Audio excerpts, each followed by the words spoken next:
आज हम लोग पढ़ेंगे 10वीं क्लास के केमिस्ट्री के दूसरा चैप्टर, ठीक है ना। पार्ट 2। पहला पार्ट पढ़ाया है, एक क्लास हो गया है, दूसरा क्लास हम लोग देखेंगे।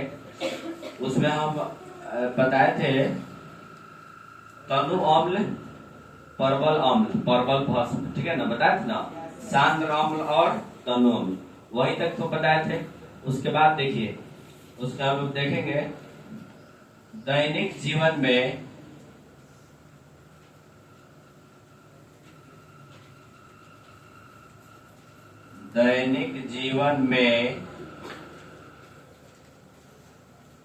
पीएच का महत्व, पीएच का महत्व। सुनिए, ध्यान दीजिए, दैनिक जीवन में पीएच का महत्व। सबसे पहले जानिए कि पीएच क्या है। पीएच क्या है? पीएच का पूरा नाम क्या है? पीएच का पूरा नाम क्या है? पीएच को हम लोग कहते हैं power of hydrogen, power of hydrogen, power of hydrogen, hydrogen की शक्ति, हाइड्रोजन की। इसका एक सेकंड भी होता है potenz of hydrogen, potenz of hydrogen. PH को हम लोग क्या कहते हैं? Power of hydrogen. लिख दीजिए, power of hydrogen, power of hydrogen, power of hydrogen. सुनिए, पावर ऑफ हाइड्रोजन में देखिए, ध्यान दीजिए, 3 गो विलयन के बारे में बताए थे। अम्लीय विलयन, क्षारीय विलयन और उदासीन विलयन। अम्लीय विलयन, क्षारीय विलयन और उदासीन विलयन, ठीक है। अम्लीय विलयन का पीएच मान कितना होता है? 7 से कम। क्षारीय विलयन का पीएच मान 7 से अधिक। और उदासीन विलयन का पीएच मान 7 के बराबर, 7 के बराबर, ठीक है। अच्छा, 7 सीमा रेखा है। 7 क्या है? सीमा रेखा है।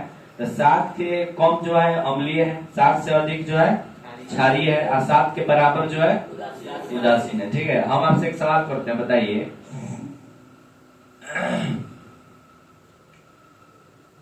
इनमें कौन सा मान अम्लीय विलयन को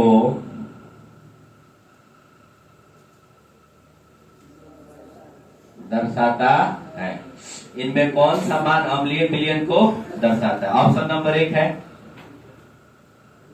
ऑप्शन नंबर 1 दे दीजिए 10, option number B 13, option number C 5, option number D 9। बताइए, ऑप्शन नंबर सी 5। कैसे जान गए कि 5 आंसर होगा? 7 से कम है, 7 से अम्लीय विलयन का मान 7 से कम है। तो देखिए, ऐसे आप देखिए, ये तो ऑप्शन में आपको लग रहा है ना कि 7 से कम तो एक ही संख्या है, वही आंसर हो जाएगा। समझ गए? क्वेश्चन पर ध्यान नहीं देना है, बात समझ गए ना। 7 से अधिक 3 गो है, कै गो है?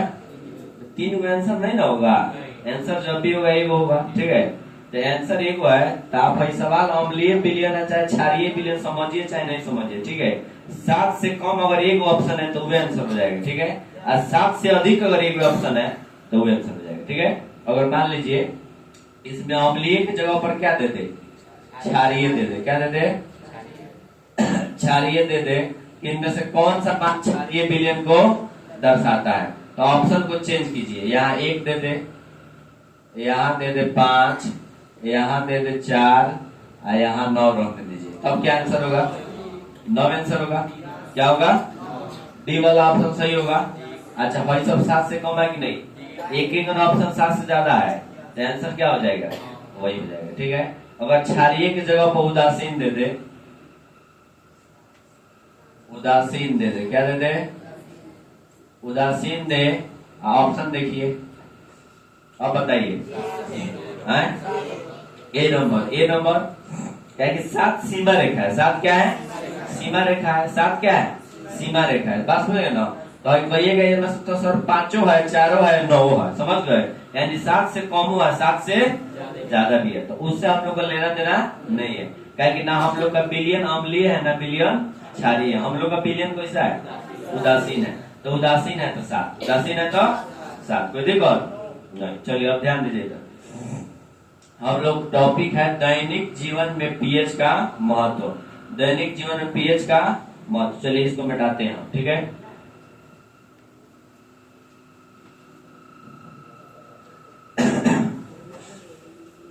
सबसे पहले पहला हम देखेंगे पाचन तंत्र। पाचन तंत्र में पीएच का महत्व। पाचन तंत्र में पीएच का महत्व। बायोलॉजी आप लोग पढ़े हैं, पाचन क्रिया जो है बायोलॉजी का एक फेमस टॉपिक है ना। पाचन तंत्र भी आप लोग पढ़े हैं, ठीक है। पाचन तंत्र की शुरुआत कहाँ से होती है? मुंह से। कहाँ से होती है और कहाँ पर जाके खत्म होती है? छोटी आंत में। कहाँ पर खत्म होती है? छोटी आंत में। बात समझ ना। अन्न पाचा हुआ भोजन कहाँ चल जाता है? बड़ी आंत में। और जो पाचा हुआ भोजन है समय मतलब स्थिति के अनुसार शरीर के सभी भागों में चल जाता है, ठीक है। उसका ऊर्जा बनता है, एनर्जी बनता है, सब चीज हम लोग बायोलॉजी में पढ़े हैं। तो बायोलॉजी में उसमें पाचन तंत्र में वो चीज होता है अमाशय। अमाशय के बारे में जानते हैं, अंग्रेजी में उसी को एस्टोमच कहते हैं। क्या कहते हैं? एस्टोमच। तो खाना हम लोग का ग्रास नली से जाता है ना, तो जा करके अमाशय में रुकता है। अमाशय में डायरेक्ट छोटी आंत बड़ी आंत में नहीं जाता, बात में ना। कहा जाता है? अमाशय में रुकता है। तो वहीं पर एक अम्ल का स्राव होता है जिसको हम लोग कहते हैं HCl। क्या कहते हैं? HCl के बारे में आप लोग लिखवाया गया, इसको कहते हैं हाइड्रोक्लोरिक अम्ल। क्या कहते हैं? हाइड्रोक्लोरिक अम्ल। तो अम्ल है तो हमारे पेट में कथी का स्राव होता है? अम्ल का। कथी का?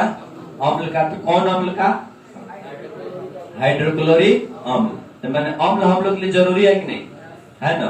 अम्ल हम लोग के लिए जरूरी इसलिए है, हाइड्रोक्लोरिक अम्ल का स्राव इसलिए होता है ताकि पाचन तंत्र में पीएच का मान जो है, पीएच का महत्व है। पाचन तंत्र में पीएच का, पाचन तंत्र में एक अम्ल का जरूरत है जिसको हम लोग कहते हैं हाइड्रोक्लोरिक अम्ल। हाइड्रोक्लोरिक अम्ल। हाइड्रोक्लोरिक अम्ल ज्यादा हो जाए, ज्यादा स्राव हो जाए तभी दिक्कत हो जाएगा। हाइड्रोक्लोरिक अम्ल कम स्राव हो तभी दिक्कत है, बस में ना। अच्छा, ज्यादा स्राव हो जाए चाहे कम स्राव हो जाए तो भोजन पचने में कठिनाई, और ज्यादा स्राव हो जाए तभी कठिनाई, बस में ना।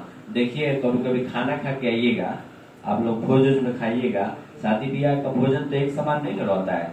पहले तो 4-5 किस्म का खाना रहता है, उसमें भी आदमी दबाता है पूरा, समझ गए ना। बारात में गया है तो और ही ज्यादा दबाएगा, ठीक है ना। और दबाने के बाद जब आके सोइएगा तो सवेरे उठने पर धुआं ढकेर आने लगता है। क्या आने लगता है? धुआं ढकेर नहीं आता है। धुआं ढकेर आता है तो उसमें क्या हुआ? भोजन आपका पच गया? नहीं पचा भोजन, नहीं, भोजन का पाचन बढ़िया से नहीं हुआ तभी तो आपका धुआं ढकेर आ रहा है, ठीक है। तो उस परिस्थिति को हम लोग गैस कहते हैं। क्या कहते हैं? गैस कहते नहीं कहते, गैस हो गया है। क्या हो गया है? गैस हो गया है। तो गैस को वो मारने के लिए, अच्छा मान लीजिए अम्ल को मारने के लिए क्षार चाहिए ना, है? तो गैस को मारने के लिए हम लोग दवा खाते हैं। क्या खाते हैं?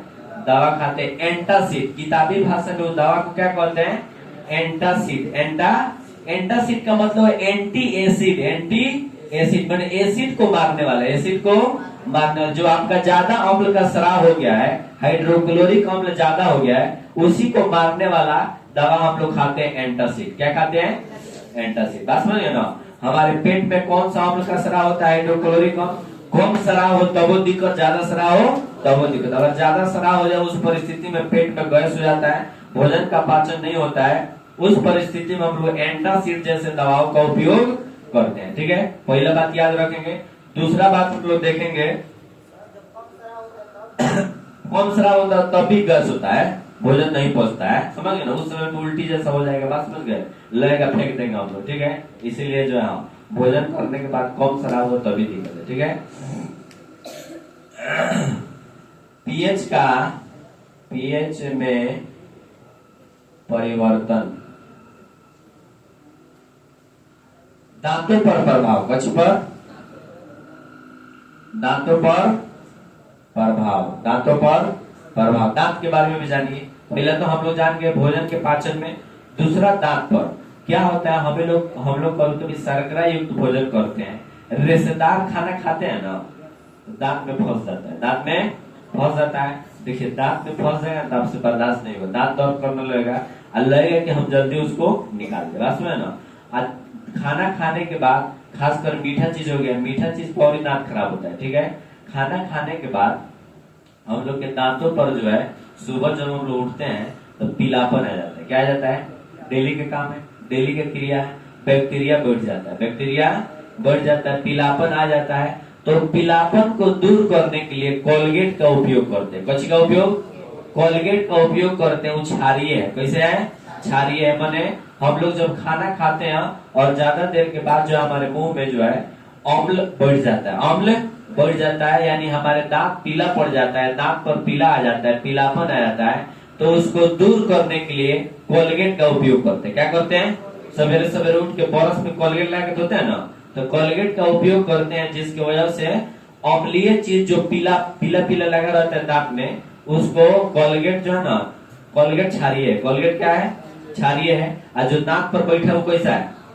अम्लीय है। तो क्षार जो है अम्ल से अभिक्रिया करके उदासीन बना देता है। बात में नहीं, लवण और जल बनाता है। तो इस समय जो है आपके दांतों का पीलापन क्या हो जाता है? दूर हो जाता है। क्या हो जाता है? दूर हो जाता है। यानी अम्ल का प्रभाव किस पर पड़ता है? हमारे दांत पर भी पड़ता है। अम्ल का प्रभाव दांत पर भी पड़ता है, तो उसको दूर करने के लिए कोलगेट का उपयोग किया जाता है, ठीक है। उसके बाद आइए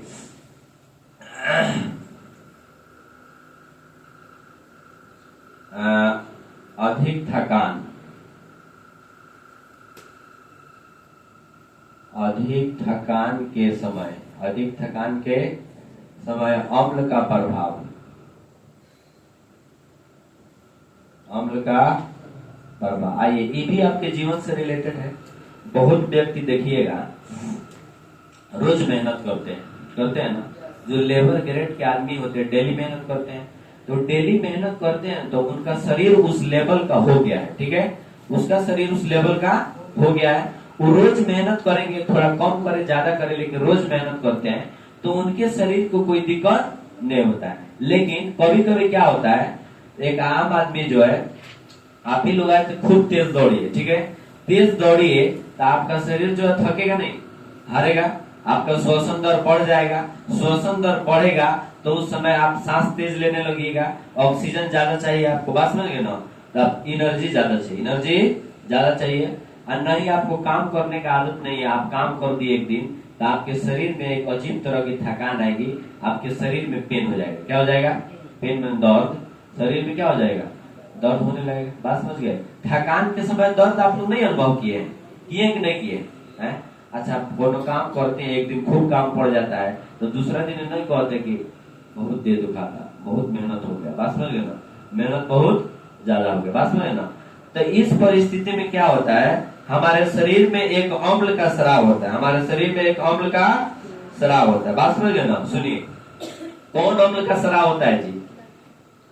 लैक्टिक अम्ल। कौन अम्ल?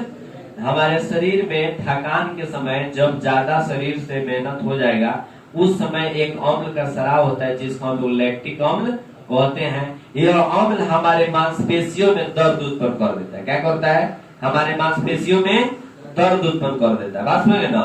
यह अम्ल हमारे मांसपेशियों में दर्द उत्पन्न कर देता है, ठीक है। तो बउआ इस अम्ल को भी दूर करने के लिए हम लोग दवा का उपयोग करते हैं ना। शरीर में जो हम लोग पेन किलर खाते हैं, बहुत पेन किलर है, समझ गए ना। हाँ, पेन किलर हम लोग खाते हैं। उसके बाद हम लोग जानेंगे अम्ल से बर्तनों के धब्बों को दूर करना, बर्तनों के धब्बों को दूर करना, अम्ल से बर्तनों के धब्बों को दूर करना। उसके बाद ध्यान दीजिए, आप लोग देखे रहिएगा कपड़ा में कभी कभी दाग लग जाता है, समझ गए, तो उसको नींबू से छुड़ाया जाता है ना। नींबू उस पर हम लोग आते हैं, नींबू का रस से जो है धब्बा को छुड़ा सकते हैं, ठीक है। चाहे बर्तन वर्तन साफ करना है उसमें भी अम्ल का प्रयोग करके हम लोग साफ कर सकते हैं। एसिड नहीं सुने, एसिड वही ना अम्ल है, तो एसिड का प्रयोग बहुत चीज साफ करने में होता है। बात समझ गए ना। सुनिए, उसके बाद ध्यान दीजिए, अम्ल के प्रयोग से हम लोग बर्तनों में धब्बों को भी दूर कर सकते हैं, ठीक है। अब पीएच का मिट्टी पर प्रभाव है, ठीक है। पीएच पर पीएच का प्रभाव जलीय जीव पर, पीएच का प्रभाव जलीय जीव पर। जलीय जीव जैसे मान लीजिए आप जानते हैं कि दो गैस हमारे वायुमंडल में NO2 और SO2, NO2 और SO2 चिमनी से निकलता है, जिसके कारण हमारे वायुमंडल में गैस की मात्रा बढ़ जाती है। तो जब गैस की मात्रा बढ़ती है तो यह एक वर्षा कराती है, जिसको हम लोग अम्लीय वर्षा कहते हैं। क्या कहते हैं? अम्लीय वर्षा कहते हैं। तो अम्लीय वर्षा जब भी होती है तो उसमें अम्ल की मात्रा होती है, वह जल में जाता है तो जलीय जीव को नष्ट करता है, जलीय जीव को नष्ट करता है, बहुत जीव को मार देता है, बहुत जीव को मार देता है। उसके बाद अम्ल वर्षा के कारण जो है ताजमहल की सुंदरता खतरे में जा रही है, जा रही है ना। संगमरमर की दीवारें पीली पड़ती जा रही है, ठीक है। ये सब अम्लीय वर्षा का कारण है, ठीक है। उसके बाद मिट्टी में भी पड़ता है तो हमारी मिट्टी की उर्वरता शक्ति को भी कम करती है, खत्म करती है। बस में ना, यह है अम्ल का प्रभाव। मिट्टी पर भी प्रभाव है, जलीय जीव पर भी प्रभाव है। उसके बाद हम लोग देखें ढापा दूर करेंगे। अधिक थकान के समय भी अम्ल जो है आपके शरीर पर हावी हो जाता है, ठीक है। उसके बाद जो है दांत पर भी प्रभाव है, पाचन तंत्र में भी प्रभाव है ना।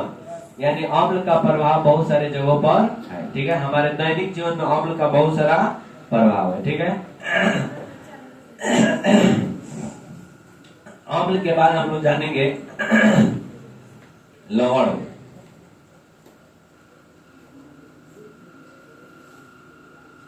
अम्ल के बाद क्या जानेंगे?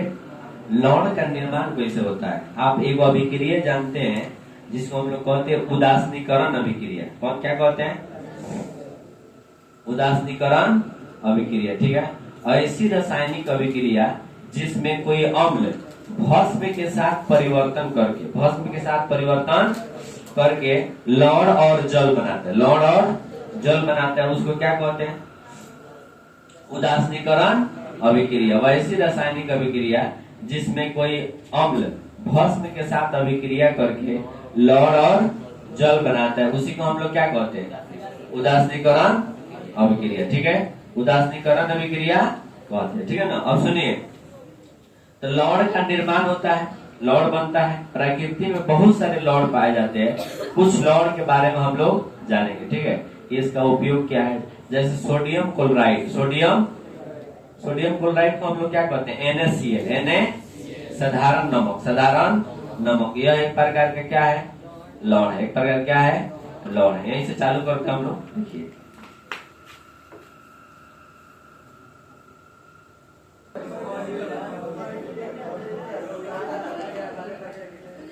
सुनिए, लवण क्या बता रहे थे?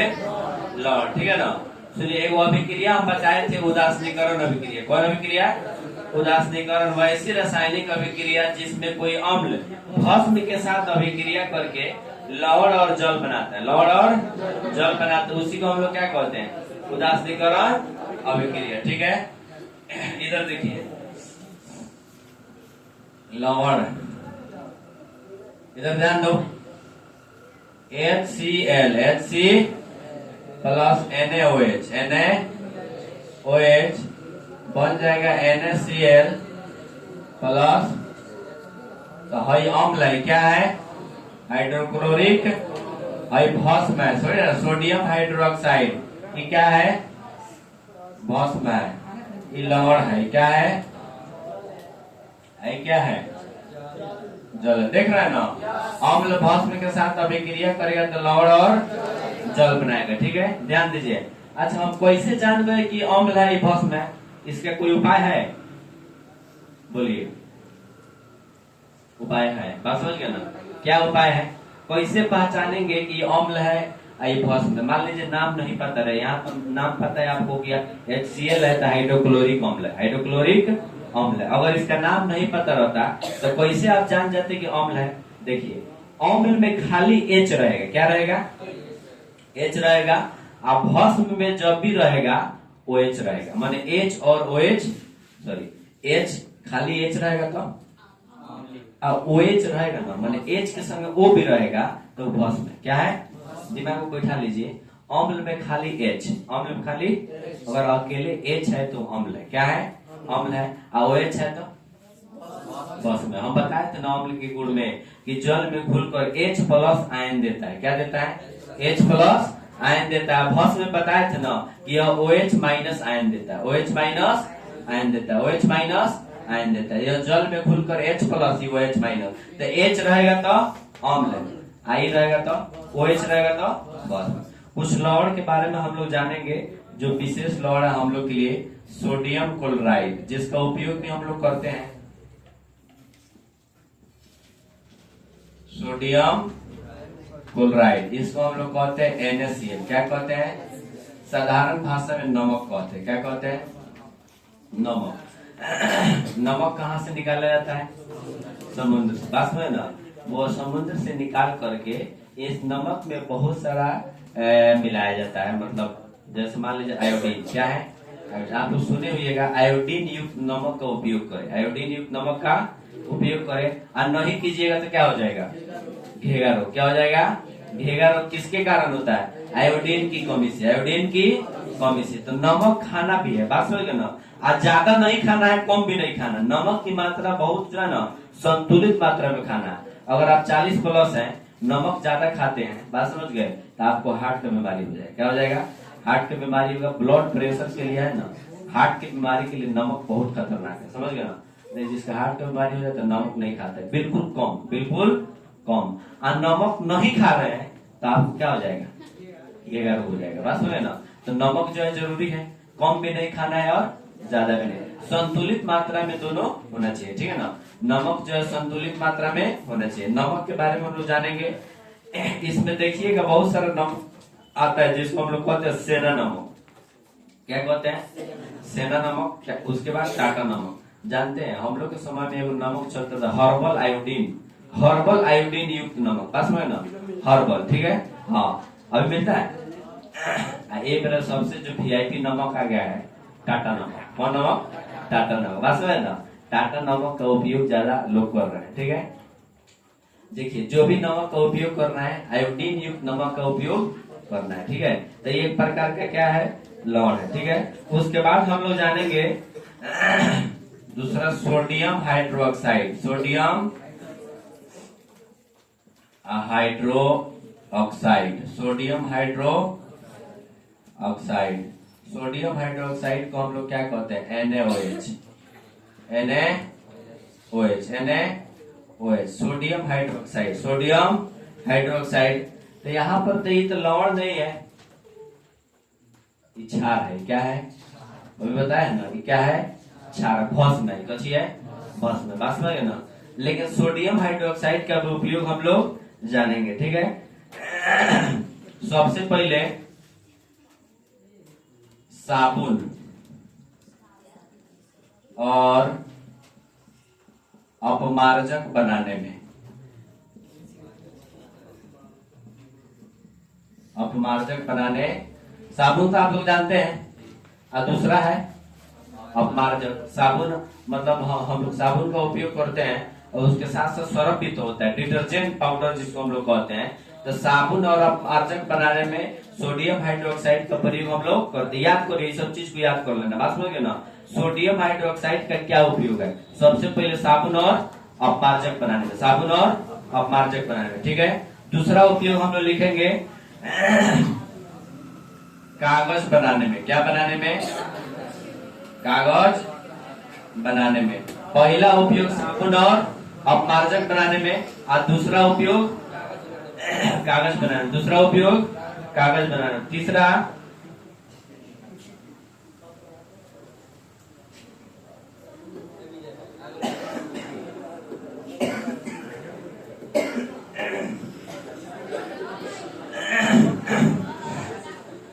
अब तीसरा लिखेंगे,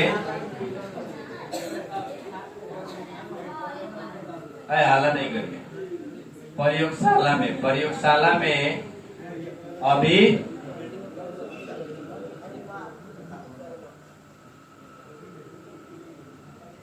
प्रयोगशाला में अभिकर्मक के रूप में, ठीक है। सोडियम हाइड्रोक्साइड के कितना उपयोग? तीन गो लिखेंगे। पहला साबुन और अपमार्जक बनाने में, दूसरा कागज बनाने में, तीसरा प्रयोगशाला में अभिकर्मक के रूप में। बात है ना, तीसरा प्रयोगशाला में अभिकर्मक के रूप में, ठीक है। याद हो जाएगा ना। हाँ।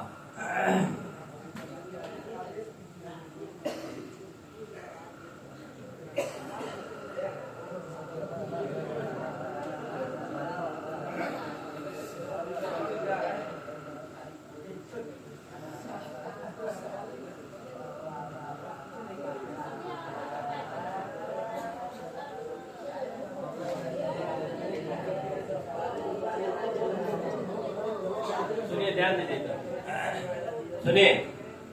टू गैस का उपयोग हम लोग जाने, और सोडियम हाइड्रोक्साइड जान गए ना, साबुन और अपमार्जक बनाने में, कागज बनाने में, प्रयोगशाला में अभिकर्मक के रूप में। अब आइए हाइड्रोजन गैस का उपयोग।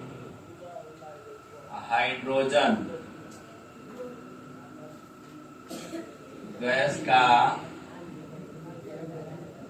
उपयोग, हाइड्रोजन गैस का उपयोग, ठीक है।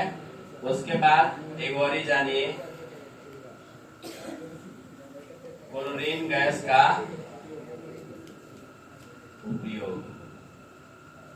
हाइड्रोजन गैस का उपयोग और क्लोरीन गैस का उपयोग, हाइड्रोजन गैस का उपयोग और क्लोरीन गैस का उपयोग। क्लोरीन गैस आप लोग जानते हैं, बिस्लरी का पानी आप लोग पिए हैं? बिस्लरी का पानी पीते हैं तो वो थोड़ा सा दवाई खाने नहीं लगता है, ऐसा लगता है कि नहीं उसमें दवा पास हो ना। मतलब बिस्लरी के पानी में जो है ना, उसको फिल्टर किया जाता है। क्या किया जाता है? फिल्टर। कोनो भी बोतल आप लीजिएगा तो उसको फिल्टर किया जाएगा, ठीक है।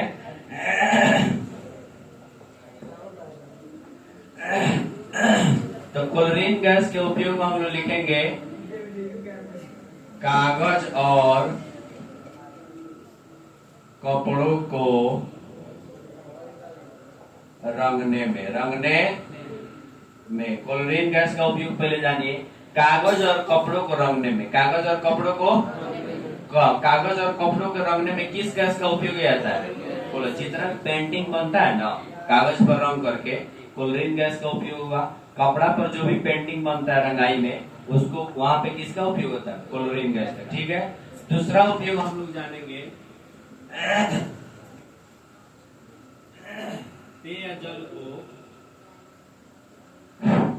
पेयजल को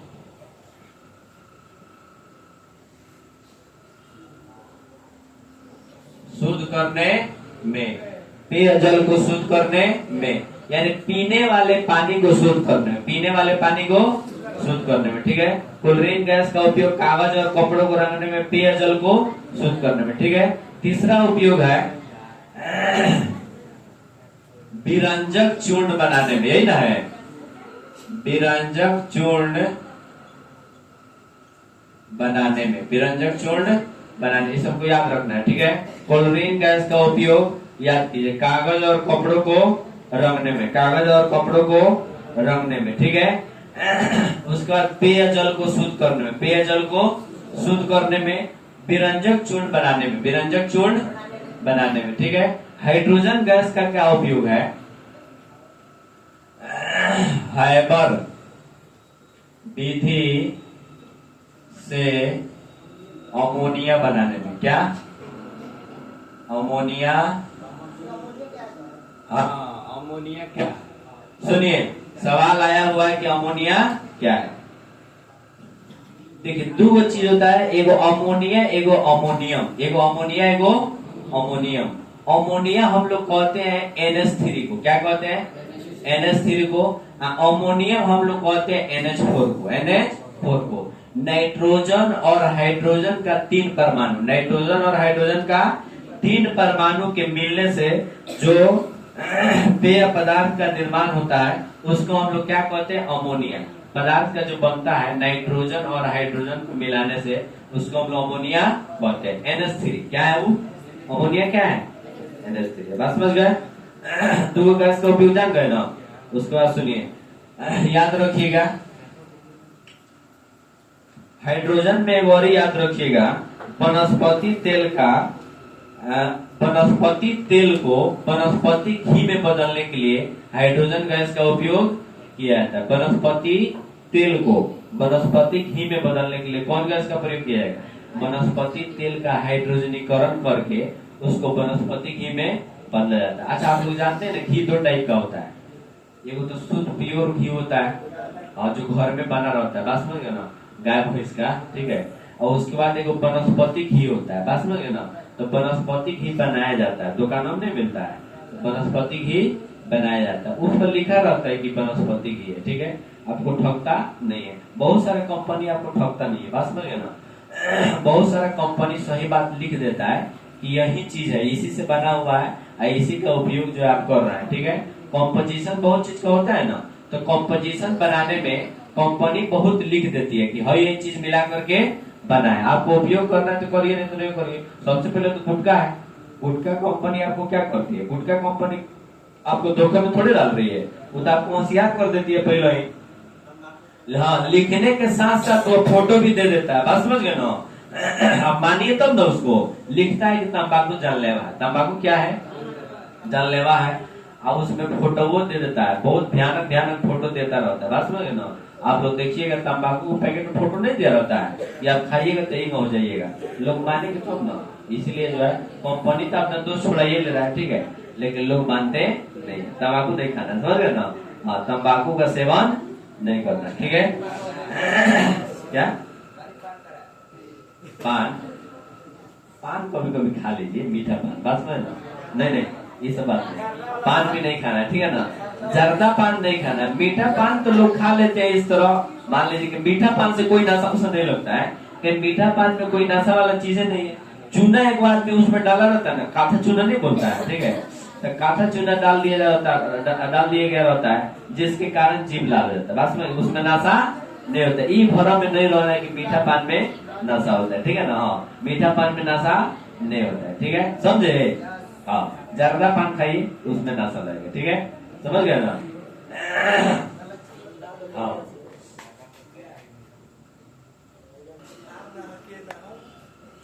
सुनिए, हाइड्रोजन गैस का उपयोग जान गए, क्लोरीन गैस का उपयोग जान गए, ठीक है। थोड़ा फोटो में कहिए ना,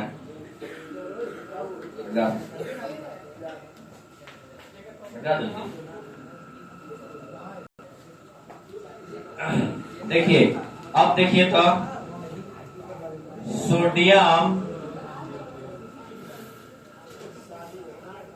सोडियम बाई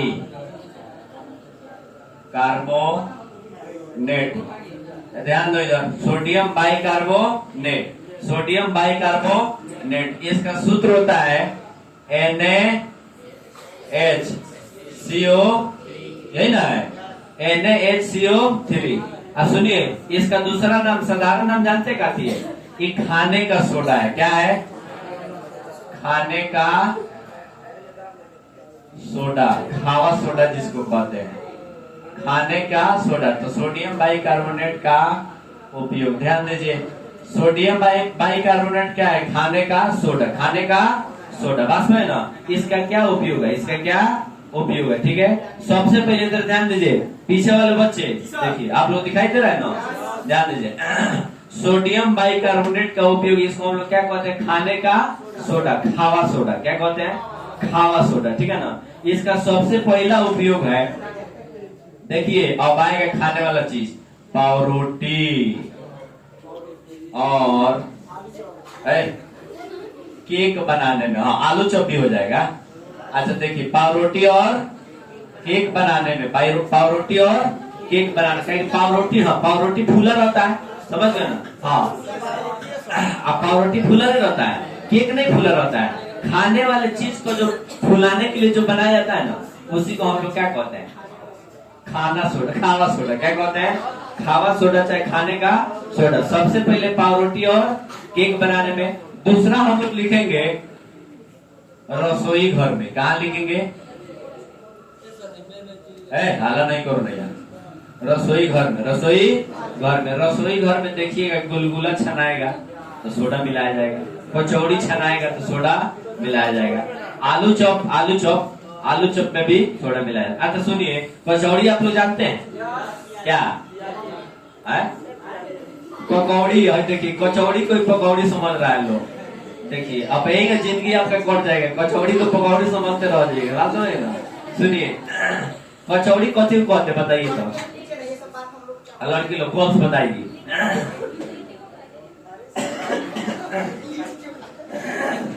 लिट्टी को वाह, ये तो और ही तरह गया जी। सुनिए, कचौड़ी किसको कहते हैं बोलिए तो?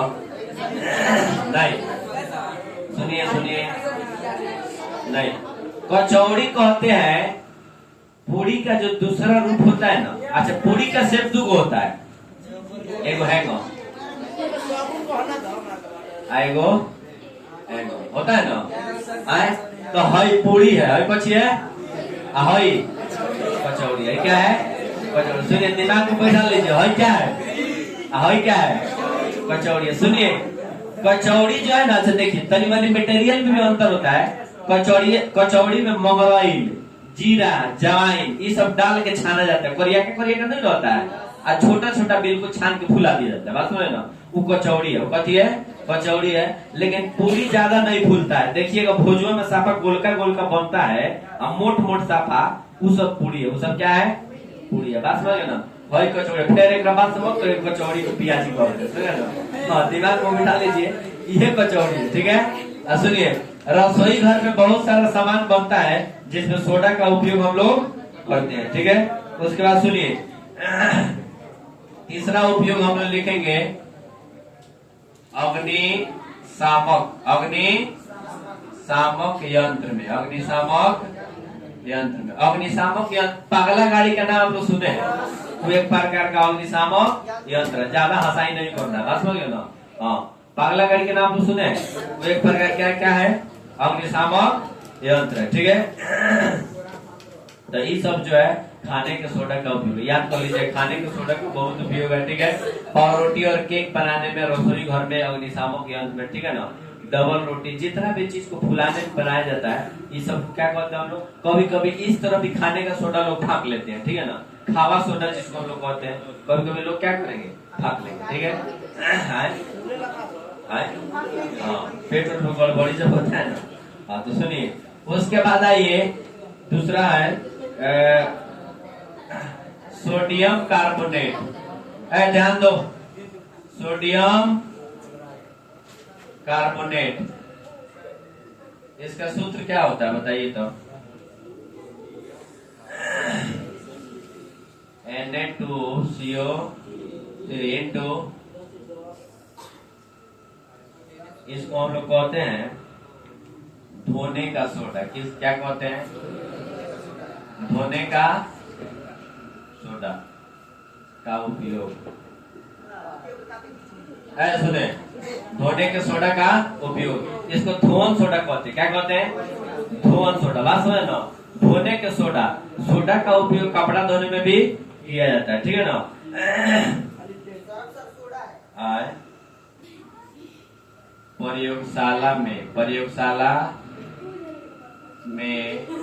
प्रयोगशाला में इसका उपयोग किया जाता है अभिकर्मक के रूप में। ठीक है। प्रयोगशाला में अभिकर्मक के रूप में। उसके बाद आइए, प्रयोगशाला में अभिकर्मक के रूप में दूसरा उपयोग जानिए, कागज, साबुन। शांत रहिए। कागज, साबुन, डिटर्जेंट बनाने में। याद करिए तो, धोने के सोडा का बहुत उपयोग पहले प्रयोगशाला में अभिकर्मक के रूप में, दूसरा उपयोग कागज, साबुन और डिटर्जेंट बनाने में। कागज, साबुन और डिटर्जेंट बनाने में। तीसरा उपयोग देखिए, जल के खारापन को दूर करने में। खारापन को दूर करने, पानी में डाल के धोइएगा ना कपड़ा, तो जल साफ हो जाएगा, तो पानी कपड़ा साफ हो जाएगा बढ़िया से। जल के खारापन को दूर करने में, जल के खारापन को दूर करने में। ठीक है ना। इसके बाद धोने का सोडा प्रयोगशाला में अभिकर्मक के रूप में, कागज, साबुन, डिटर्जेंट बनाने में, जल के खारापन को दूर करने में। ठीक है। एक बात और देखिए, ये आप लोग जानते हैं, plaster of Paris. Plaster of Paris का हम लोग सूत्र क्या होता है? CaSO4 into 1/2H2 1/2।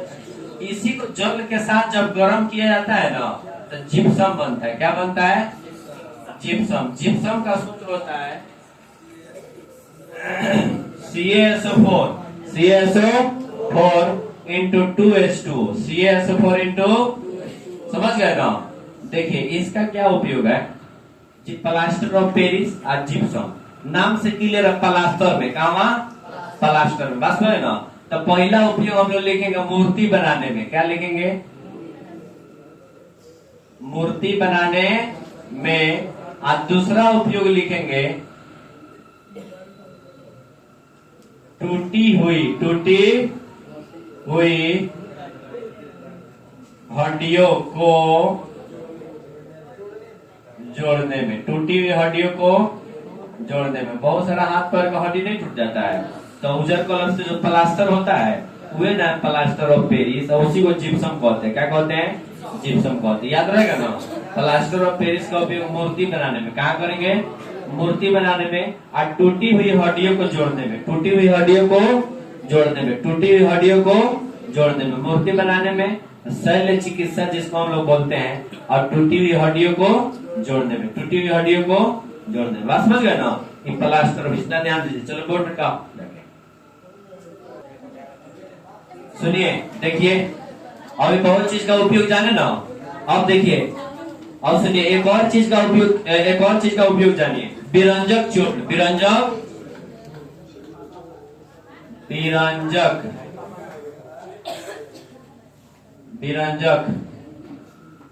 चूर्ण। विरंजक चूर्ण का फॉर्मूला भी आप लोग लिख पाया गया होगा। बात समझ ना? CaCO Cl2 अच्छा सुनिए ना, इसको याद करने का ट्रिक याद कर लीजिए। बात समझ ना? काओ कॉल काओ, इसको अलगे करेंगे ना। देखिए देखिए CaO और Cl और Cl ये मिलाइए के ना बना है, CaO और Cl और Cl। भाई देखिए ना अंग्रेजी में पढ़िएगा तो काओ कल विरंजक चूर्ण याद हो जाएगा ना। काओ कल बात समझ ना? एक और ही होता है, एक और ही याद कर लीजिए। एक गाय वो समझ गए ना?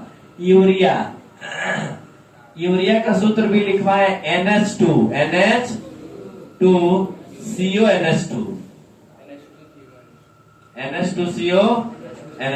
यूरिया लिखवा है ना?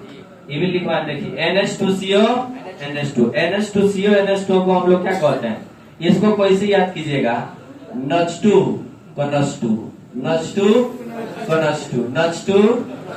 ये कौन है? यूरिया है। ठीक है। अच्छा विरंजक चूर्ण का काओ कल यूरिया का NH2 ये सब ट्रिक है। बात समझ ना? अब पढ़ाएगा नहीं पढ़ाएगा। बात समझ सुनिए, विरंजक चूर्ण का काओ कल यूरिया का NH2 विरंजक चूर्ण का काओ कल यूरिया का NH2 एगो इसका उपयोग जान लीजिए। चैप्टर आपका दो हो जाएगा। बात समझ ना? हाँ 2 क्लास में खत्म।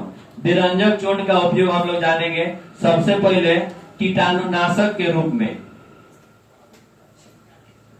कीटाणुनाशक लड़का कीटाणुनाशक के रूप में। Don't talk each other. कीटाणुनाशक के रूप में। कीटाणु समझ रहे ना? बहुत सारा बैक्टीरिया छोटा छोटा कीटाणु होता है, उसको नाश करने के लिए, मारने के लिए किसका उपयोग हम लोग करेंगे? विरंजक चूर्ण। समझ गए ना? और दूसरा उपयोग होगा कागज, वही क्लोरीन गैस वाला कागज और कपड़ों को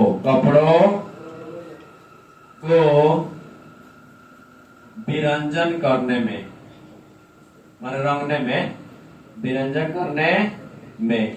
सुनिए कागज और पहला उपयोग कीटाणुनाशक के रूप में, दूसरा उपयोग कागज और कपड़ों को विरंजन करने में, और तीसरा भी उपयोग जान जाइए क्लोरीन और क्लोरोफॉर्म पची करने में, बनाने में। बहुत सारे चीज का उपयोग आप लोग जाने। ये सब चीज का याद रखना है, एग्जाम में ये सब चीज आएगा तो आप लोगों को रटने की जरूरत नहीं है। बात समझ गए ना, कोई भी चीज रटने की जरूरत नहीं, आपको सब चीज पढ़ा दिया गया। धाय धाय धाय जो है उसी बात को लिख देंगे, ठीक है। क्लोरीन गैस का पूछे, हाइड्रोजन गैस का पूछे, चाहे प्लास्टर ऑफ पेरिस का पूछे, जिप्सम का पूछे, चाहे आपका विरंजक चूर्ण का पूछे, चाहे खाने का सोडा का पूछे, चाहे धोने का सोडा का पूछे, चाहे सोडियम हाइड्रोक्साइड का पूछे, चाहे साधारण नमक का पूछे। बात समझ गए, इस सारा चीज का उपयोग आप जान गए, ठीक है। सभी जान गए, सभी को एग्जाम में लिख देना है, ठीक है। अच्छा, कुछ कुछ तो याद हो गया ना आपको, अब कुछ नहीं याद होगा तो फेयर रटिएगा, दूसरा कौन उपाय, वो भी याद कीजिए, ठीक है। 2 चैप्टर आपका समाप्त होगा, अब लिखाया जाएगा। बात समझ गए।